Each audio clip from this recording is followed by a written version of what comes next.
And welcome back to the Creatively Connected Podcast, the podcast for creatives who are looking to turn their skills into a business. I'm your host, Chris Rippey, and we're jumping straight into today's episode when we're discussing the topic all around the harsh realities of building a creative business, right? See, when we first set out on our, paths, whether we're trying to do photography, videography, or content creation, or graphic design, music, whatever it is that you're trying to do, that you're using your creative gifts, we think that it's just we're going to jump straight into it and have a calendar booked out, filled with clients. We think we can take vacations whenever we want, and most of the time that's just not the case. I've spent the last 6 years building up my freelance business, and there's been a lot, and I don't use the term a lot loosely, a lot of sleepless nights wondering how the hell I was going to turn this into anything that was sustainable, how I was going to pay my bills, and how I was going to increase, my bills each month. As we get older, our bills increase just automatically, it seems like. So how am I going to be able to afford that in the months and years to come with the income that I'm just now getting as a beginner, intermediate freelancer? And I struggle with that a lot. I had a lot of anxieties around that whenever I was first getting going. And it wasn't until like the last 2 months that I really implemented the systems into my business and really understood the principle around turning it into a sustainable thing, right? And thankfully, over the last couple months, over the last 6 months to a year, I've been able to turn this really into a full-time sustainable thing. I've been doing it full-time for the last 4, but I wouldn't classify it as sustainable until the last year and a half, and then really the last 6 months I've honed in on turning it into just a scalable business, and that's what I've been focusing on, and that's what I want to help you guys with, because it's not always easy whenever you're first starting out. People think that you jump straight into it and you just get freedom and get to travel and get vacation whenever you want, and that's just not always the case. And I don't want you guys to think that if you're starting out as a freelancer today, if you're a beginner, or if you've been in it for a little bit and you're wondering how you can turn it into a full-time sustainable thing. Hopefully this podcast episode helps you out today. If you're new joining here today, make sure you're subscribed to the podcast. Make sure you follow us on social media. And we have a private inner circle filled with over 330 plus videographers, photographers, content creators, badass freelancers who are leveling up together, learning how to turn this thing into a sustainable business. It's a whole mastermind inside of there. There's digital resources. I host group calls inside of there. Go check it out. I'm going to have it linked in the description of this episode, and you can find it throughout the social medias too. But let's jump straight into it, guys. Let's go here for a second. Some of the hard truths that nobody tells you. We'll start off with number one. You will be ghosted. You will be ghosted in this industry. You will send messages and you won't get any response. Sometimes you'll be left on red. Sometimes they won't ever open it. That's okay. Keep shooting your shot, because if you just give up because no one's responding to you, then how are you ever going to reach the people that are meant to actually work with you, right? I know even today, even still to this day, I get left on red, or some of my messages get missed. That doesn't mean that they don't want to work with you. People get busy. You know yourself that you're a busy person. You miss messages sometimes.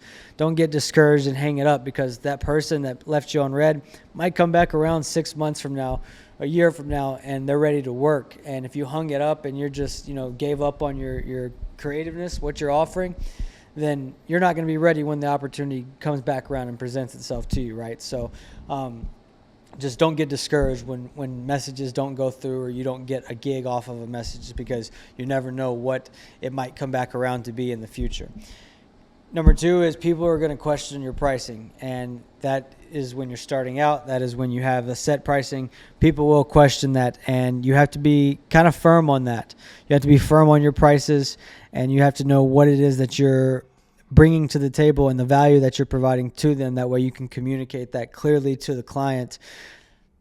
That will, not saying that they won't still question it, but at least you have something to back it up when they do question it. You don't want to be that freelancer or that creative that once you're questioned, you're just, you just get, kind of choked up, and you just don't know what to say, and you don't know how to counter that question and be able to answer it in a valuable way. So if people are questioning your prices, one, that means you're doing something of value, and they see it, whether they think you're charging them too much, then be able to communicate it effectively how that your pricing stands true to what it is you're asking for, if that makes any sense, right? So if they question, why is this shoot $500? Well, I'm providing this video, I'm providing behind the scenes footage, and if you want photos as well, we do all of that, and it's in a 48-hour turnaround time, so that is why you're charging the $500. So oftentimes it's just being able to communicate it effectively whenever you get asked or questioned.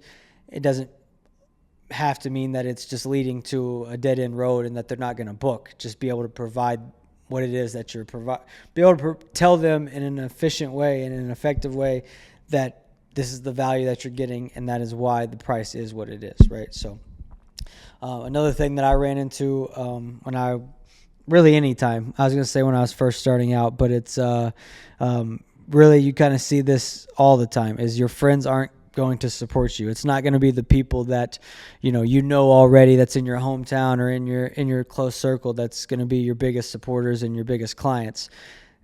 Oftentimes they'll be the ones asking for discounts. It's kind of ass backwards, but wear it with a grain of salt.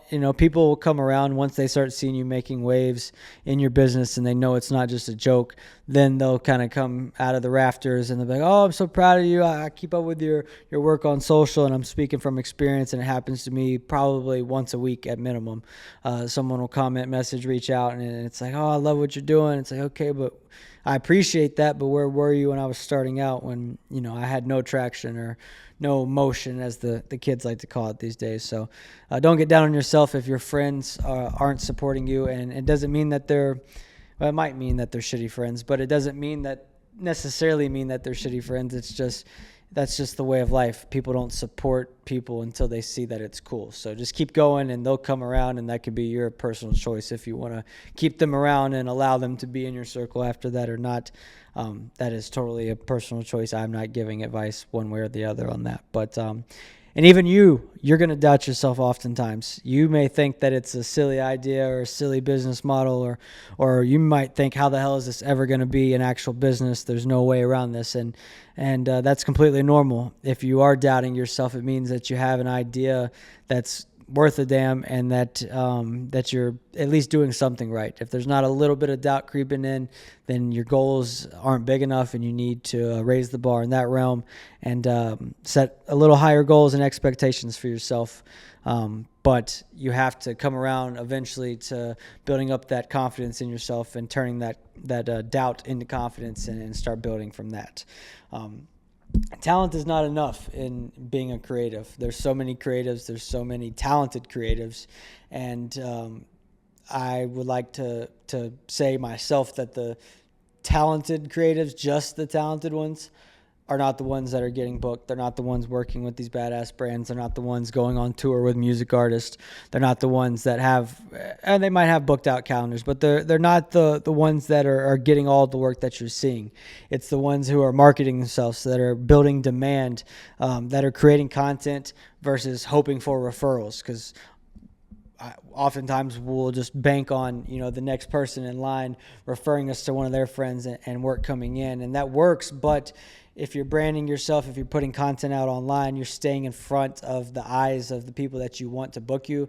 That is increasing your chance significantly by getting booked just by marketing yourself correctly online. So don't rely on talent alone. There are many people who can shoot. There are many people who can edit. There are many people who can, do calligraphy. There are many people who can do graphic design, so on and so forth. But it's the ones who are putting themselves out there, creating demand for what it is they're offering, and being clear with the services that it is that you're offering to your clients, right? You don't want any confusion. Your clients hate confusion. If you can communicate clearly the value that it is you're offering, the service that you're offering, and what they're getting and what problem it is you're solving for your clients, then you're going to start seeing more bookings coming in. And having talent is important in that, right? You have to be able to deliver on the talent aspect, but just having the talent alone without all the other things I just mentioned, you're setting yourself up to not get as booked and not earn as much income through this as you could, whereas if you were marketing yourself correctly. So market yourself put yourself out there and build the demand for you. Some things that I'm seeing that actually work is having a repeatable system. And what that means is having systems implemented, whether it's with your content, with your outreach. Say you're going in, 10 times a day sending out outreach. So you're shooting over 100 messages a week. I believe I did the math correctly, almost 100 messages a week. You can increase it a little more if you want to get to 100 threshold or whatever your goal is. And then once you have that and you get responses, what's your systems that you have implemented into your messaging process, your pitch process? When a client or a lead responds trying to become a client, what's that process look like? Is it clear? Are you having to type out each of these messages individually? Are they getting lost in the DMs? You need a system in place for when this happens and you get those leads. Say you shoot 100 messages a day or a week and you get 10 responses. Well, are those 10 responses getting clearly told what it is you offer and your pricing, or how does that process work? That's what I mean when I'm saying having a repeatable system in place. And that's through your messaging, that's through your content, that's through, all different realms of your business can have systems implemented into it to make it, one, easier on you, and two, easier on the clients. And make sure that whenever that you are presenting your offers, that they provide real value to these clients and it's solving an actual problem. Being findable online is huge. I've touched on that a little bit, but being able to come to your page and see what it is you do, what niche it is that you serve, and clients and testimonials and case studies and so on and so forth that just prove, there's social proof that prove you are who you say you are. You do this work for clients like the other client that you're trying to get. And that can be huge. That building the online presence in 2025 is the number one way to be findable and be bookable as a freelancer, regardless of what it is you're doing. And staying consistent with your content and your outreach. I try to do content every single day.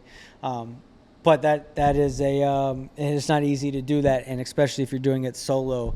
So outsource it if you got to. If you find it too hard for you to stay up to date with marketing yourself and your clients, and you're just kind of burning yourself out, then you're probably in a position where you need to outsource it to someone else, pay subcontractor, whatever you need to free up your time and not burn yourself out, so that you can stay consistent and stay in front of the people that you're trying to book.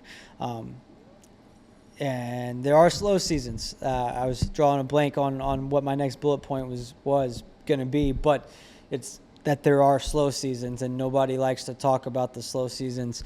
Everybody thinks that you're just going to be booked out and busy all the time, and you have to supplement the slow seasons with other streams of income.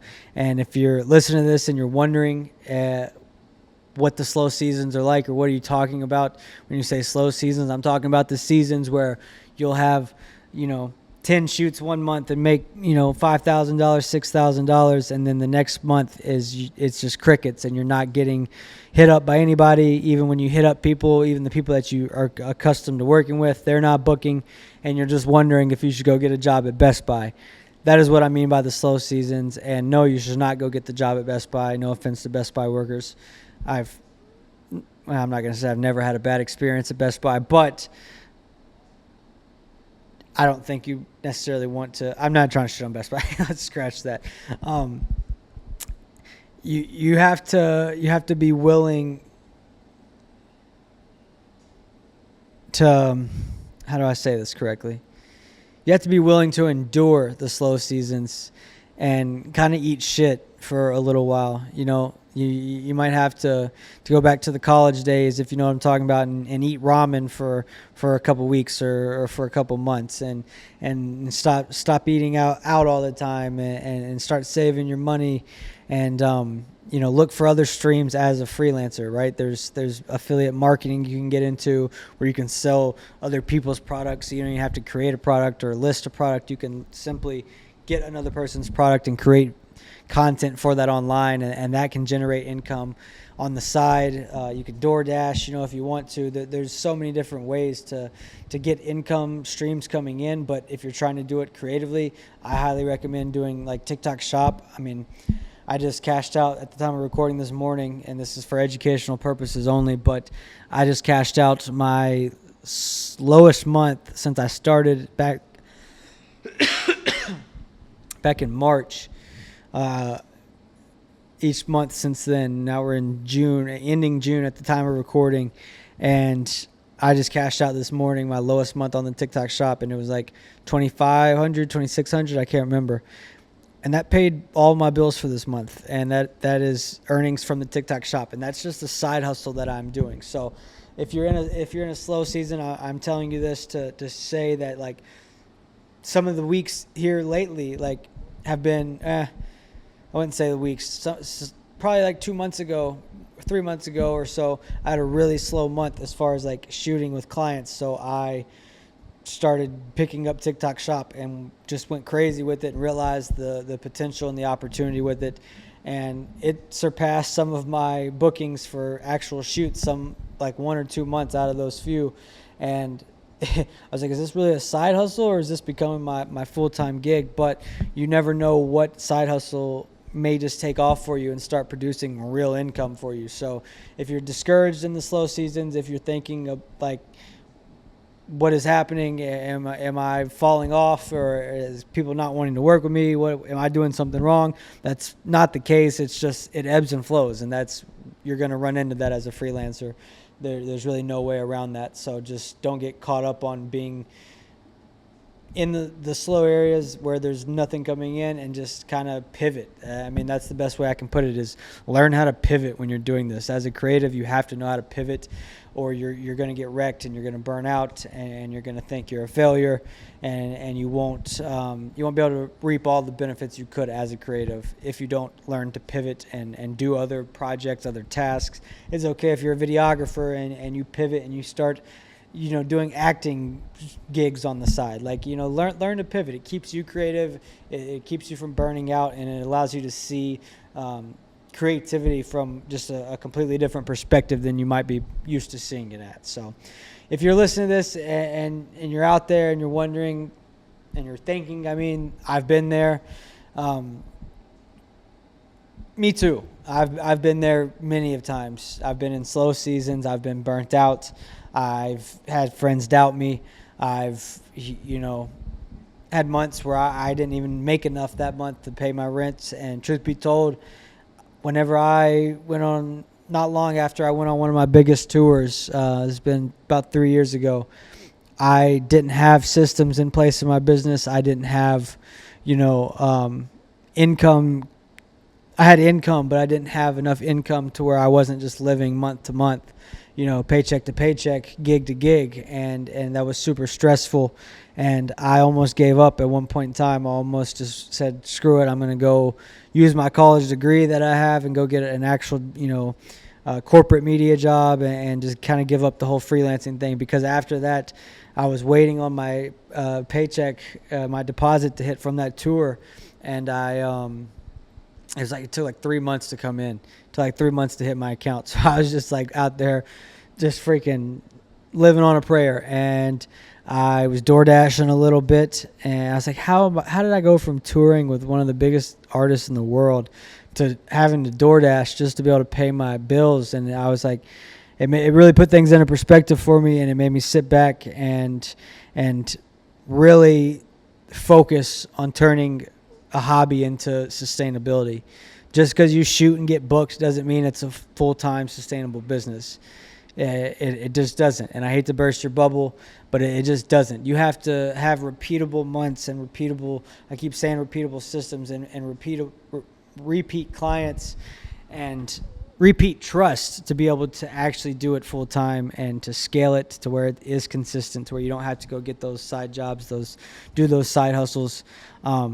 But I've been there, and what kept me going was knowing that it just takes time. It takes years to really build up your brand, no matter what it is you're doing, and have it set, I think that people oftentimes get caught up in wanting the overnight success, or they see people online and they think that it happened overnight for them. And what you don't see is usually the 4 to 6 years. That's the window that I like to use, the 4 to 6 year window, that they just grinded and hustled and showed up consistently every single day for their business, whether they're shooting photography, doing video, posting content online, working with brands, whatever it was. They just showed up consistently. And then around year 4 to 6, things started popping off for them. And then it just looked like they have always been doing this, but that's just because they put in the work, they put in the effort every single day. And they had a lot of hours and days and nights that many people didn't see to get them to that point. And that would be the biggest thing I could leave you with, is just don't ever quit, because your breakthrough is probably way closer than you expect. And discouragement and lack of support and slow seasons, all of those can be almost enough to break a creative and make them want to give it up and go a different route. But if you're on that brink right now, if you're at that point and you feel like giving it up, or maybe you have given it up but you picked it back up, keep going, because I promise your breakthrough is probably way closer than you realize. And being a creative is not easy. It is a very hard thing to do. I feel like if you are a creative, it's a calling. You don't just get into a creative industry, whether it's media, music, podcasting, arts, whatever realm you're in. I don't think anyone gets into that by accident, and if they do, they don't stay very long.